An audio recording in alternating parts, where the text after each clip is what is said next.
Ordensmann, als Jesuitenpater, als natürlich größt Ulayes, für über Ordensleben zu Lützeburg können zu schwätzen. Ich bin selber froh an meinem Ordensleben. Es möchte frei von so vielen Zwängen an der Gesellschaft, von der Konsumgesellschaft. Ich gebe für allem gern das Okkasion dafür holen, für alle Schwestern, alle Patren, alle Brüder, all geweihte Jungfrauen, all Säkularinstitute, die mir an der Diözese sind, eine große Merci zu sagen. Hier Präsenz ist wichtig, weil sie weisen auf Christus hin, ob der Lebensstil von Christus, ob seine Verbundenheit mit dem Herrgott, seinem Papa, ob seine komplette Disponibilität für seine Jünger und für die Menschen alle gut, besonders die, denen nicht so gut gegangen ist. Für die absolute Freiheit, mit denen hin der Leid begegnen kommt, und wohin der Leid an die Begegnung Freiheit geschenkt wird. All das, mit dir auch, leif Ordensleit, leif Leid vom geweihten Leben, durch ihre Präsenz heute zu Lützeburg. Als Lützeburger Kirche sind wir froh, dass es dir geht. An 150 Jahre Geschichte von der Diözese Lützeburg hat dir eine große Rolle gespielt. An Haut für die Kirche sind dir noch immer wichtig. Merci. Für mich als Vierge consacré, als Gebet, in Dosinn an der Präsenz vom Herrgott. Ich verweilen als Sänger lebt, am Lob, am Merci, an der Hingabe. Eine große Verbundenheit mit der Kirche, der Braut von Christus. Am Gebet sind ich nicht allein. Ich bin da mit den Menschen und für die Menschen. Für mich kann als Mission an der kleinen Gemeinschaft zu tätigen an 3 Wörter zusammengefasst gehen. Proximität, Offenheit, Fried. Nur bei den Leuten sind. Mit den Leuten, ob sie für die Herausforderungen von Haut, von der Kirche, von ihrem lokalen Gesicht am Keldal, auch von der multikulturellen Gesellschaft, an der wir dranstehen, auf unserem kostbaren Planet Erde, für den wir alle Verantwortung tragen. Das ist für uns ein großer Fried. Notre communauté voudrait être une communauté accueillante. Accueillante pour nous accueillir mutuellement, tels que nous sommes, simplement, dans notre quotidien, et accueillir aussi d'autres lorsque cela se présente, pour un certain temps, dans notre communauté, le temps de reprendre souffle, le temps de reprendre pied. Für mich ist Gemeinschaft am Ordensleben besonders ein Zeichen von der bedingungslosen Liebe von Gott zu uns Menschen. Ihn holt uns so wie wir sind, nicht weil wir etwas gelesen haben oder etwas Besonderes sind, sondern einfach weil er uns gerne hat. Wenn er sein Papa und wir sind sein Kanner. Das kann ich an meiner Gemeinschaft den anderen Schwestern noch mitgehen, an sie unholen als meine Geschwister, als Kado, wie Franziskus gesagt hat, den Herr hat mir Brüder geschenkt. Und auch wenn das Geschenk ein bisschen komisch verpackt ist, kann ich da aber unholen, an zusammen können wir den anderen bereichern. Und wir den Weg gehen am Gebet, am Glauben, dass ihnen Matthäus geht. Und das kann ganz beglückend sein. Für mich ist ganz wichtig, also Konstitutionen, weil er nicht Leitbild ist von den Erzieherpriestern, Propheten von der Lehre und von der Versöhnung zu sein. Propheten, das heißt, eine Vision zu haben. Als Welt braucht eine Vision, dass man nicht innergehen an dem, was nicht mehr destruktiv ist. Propheten von der Lehre, Leben das das fragilst, werdet Gott an unserem Leben und auch gleichzeitig das kostbarst. Propheten von der Versöhnung. Wir wissen, dass wir an einer Welt leben, wo viel Streit ist, wo viel Uneinheit ist, wo viel Spaltung ist. Und die Jesupriester sind dafür da eigentlich für sich überall dort zu engagieren, wo wir gefroht sind, für Leben zu leben und auch Versöhnung. Das fängt natürlich mit allererst an meinem eigenen Leben, an meinem eigenen Herz. Wenn ich die Vision an meinem Leben, die Prophetie nicht tun, wo Leben, wo Versöhnung, da kann ich das anderen Menschen auch nicht weitergeben.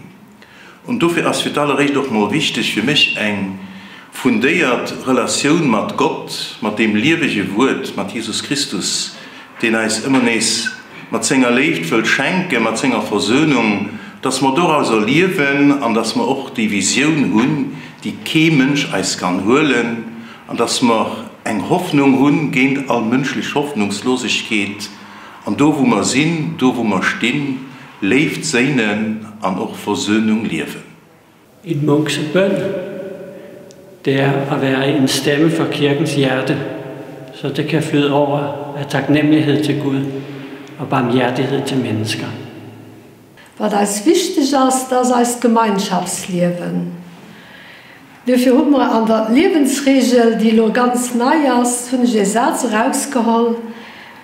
Durch Jesus Christus sind wir mit Gott vereint am Heiligen Geist, mit der Kraft, für seiner lebt. So wie hier ein Band von der Einheit an der Kirche ist, so ist hier nicht auch bei unseren Gemeinschaften, für das sie zusammenhalten. Para mí la misión es de inicio asumir el compromiso de vida cristiana que recibí en el bautizo.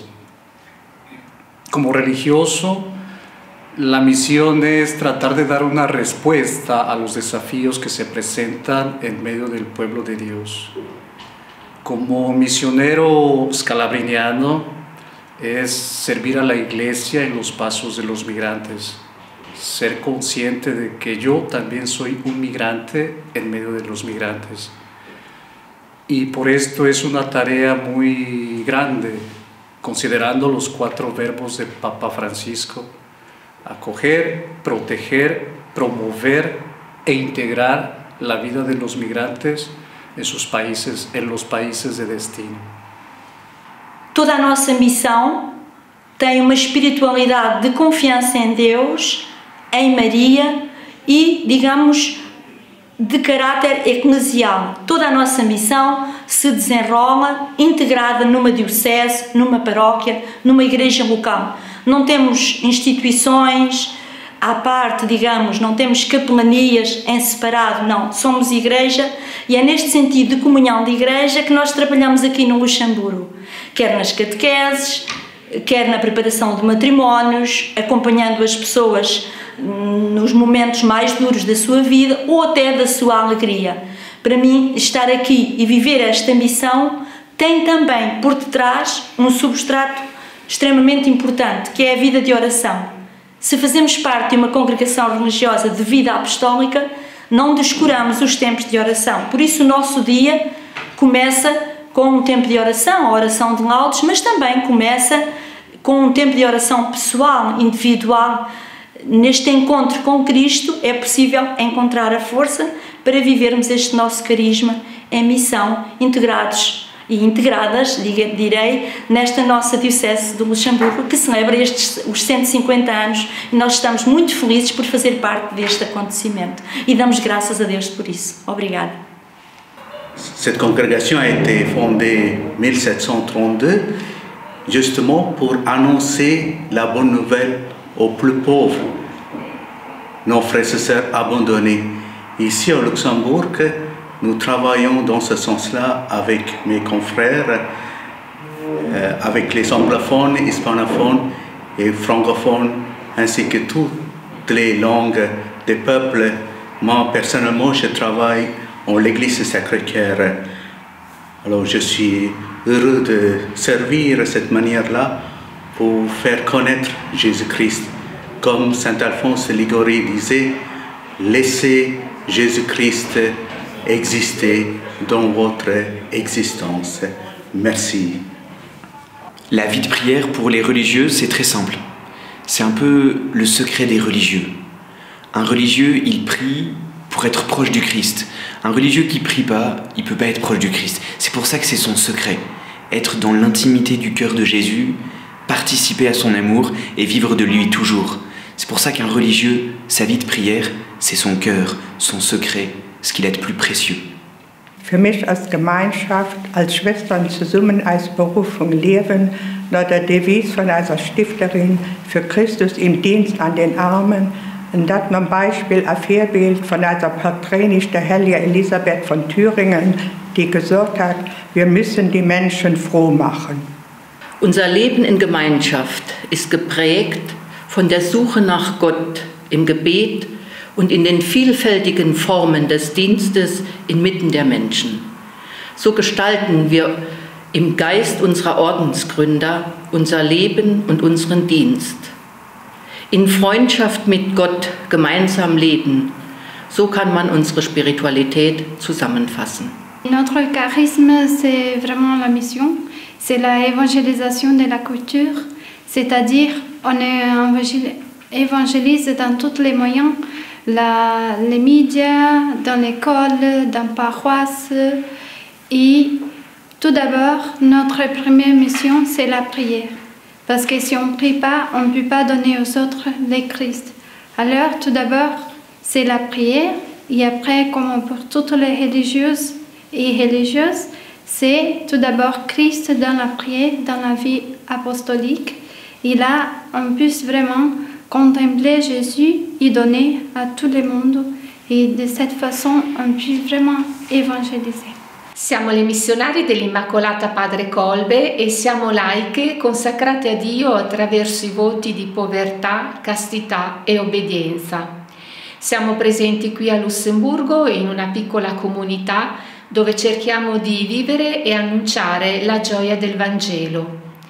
Il nostro desiderio è quello di far conoscere Maria e attraverso di lei arrivare al Padre e scoprire che siamo tutti figli di Dio e fratelli tra di noi.